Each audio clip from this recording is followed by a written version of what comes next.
And one of those books in the library is Hebrews, and it was written to the people that I just described. And it's fascinating what he said to them. In fact, here's what it says in Hebrews chapter 12, verses 15 and 16. It says, see to it, you who've got all of your dreams shattered, and life is so hard and depressing right now. See to it that no one misses the grace of God. Stop right there.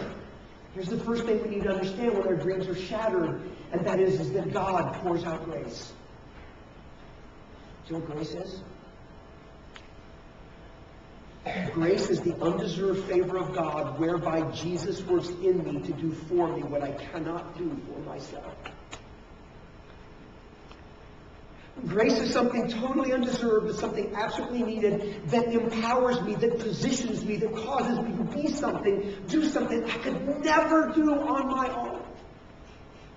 And God always gives that enabling grace, that powerful grace, whenever anybody has shattered dreams. But what we're warned about here, what we're instructed about here, is that we can fall short of it. That God can give us, but we don't open our hearts to it. That God can give us this overcoming ability, but somehow we can shut down on the inside and not access it. And if that happens, inevitably, we're going to walk up a bad path. It says here, and then no bitter root grows up and cause trouble and defile many.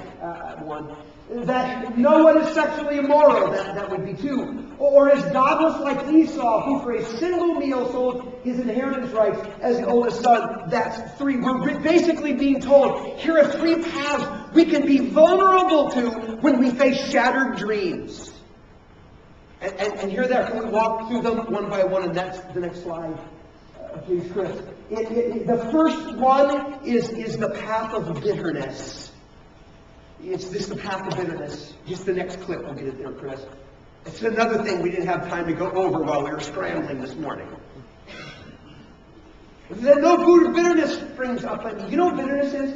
Bitterness is unresolved anger that has settled into our souls and now defines our character and colors our perspective. That's bitterness. Bitterness doesn't happen when we face something that angers us, that frustrates us, that hurts us, that depresses us, and somehow we don't deal with it properly by either acceptance or forgiveness or both. And bitterness can set in on us when our dreams get shattered. It's so easy to walk that path. And when bitterness sets in, it begins to change the very character of our lives. Bitterness. Just as an aside, because I thought I'd have a little treat for us today. Do we have any chocoholics in the house? Anybody really? Kristen, you pointed to us like you know. What a chocoholic. Do we have any other chocoholics in our house, Peter? Okay, we got a couple, all right? You know what? Just because the service basically sucks today, so I thought I'd hand out a little treat. Would you like a little? Trust me, I'm not. That's not like X-Lax. It's not that kind of trip. Okay, yeah, you can eat it. That's what I want it for. And here, Kristen, here you go. Okay. No. You can eat it when you want. It's not a trick. Okay. Good. I mean, it's Hershey's. I mean, it's just regular. You know what? Pretty good. Okay. All right. Now, do you like dark chocolate? Oh yes. Okay.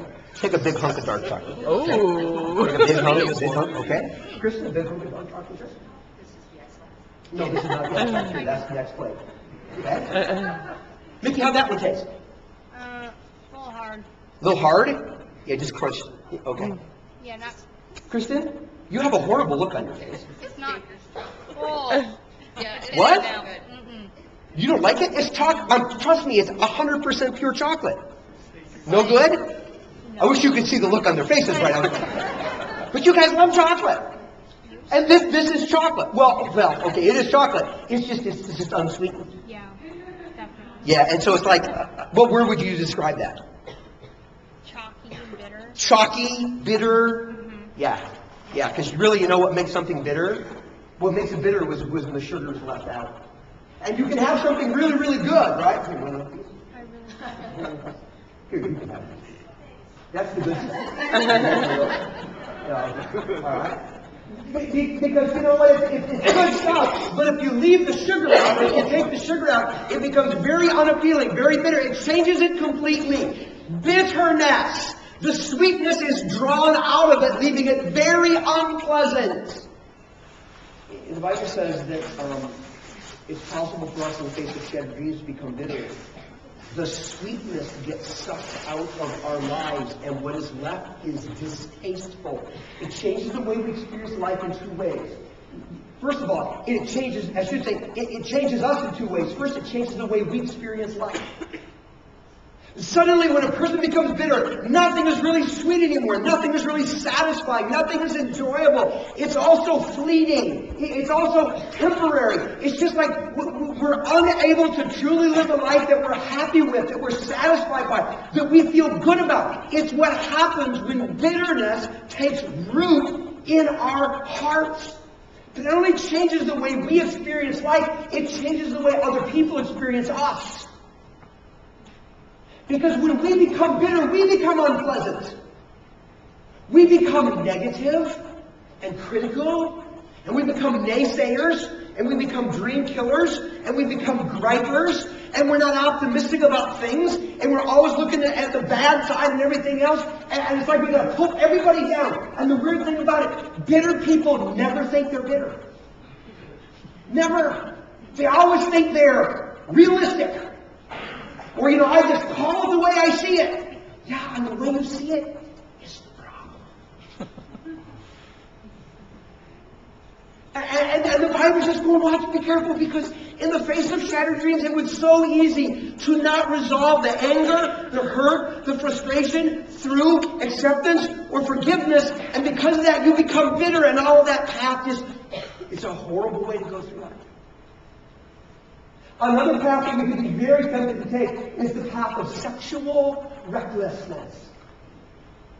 You know what it means to be reckless sexually? It's kind of the same thing as driving recklessly. It really is.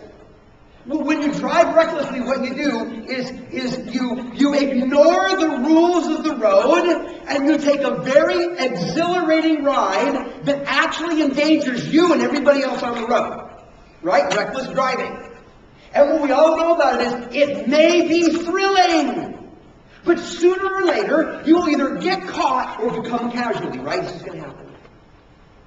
Sexual recklessness works exactly the same way. Sexual recklessness can be exhilarating and it can be exciting, but it endangers ourselves and other people, and it's only a matter of time. We will either get caught or become a casualty. It is inevitable.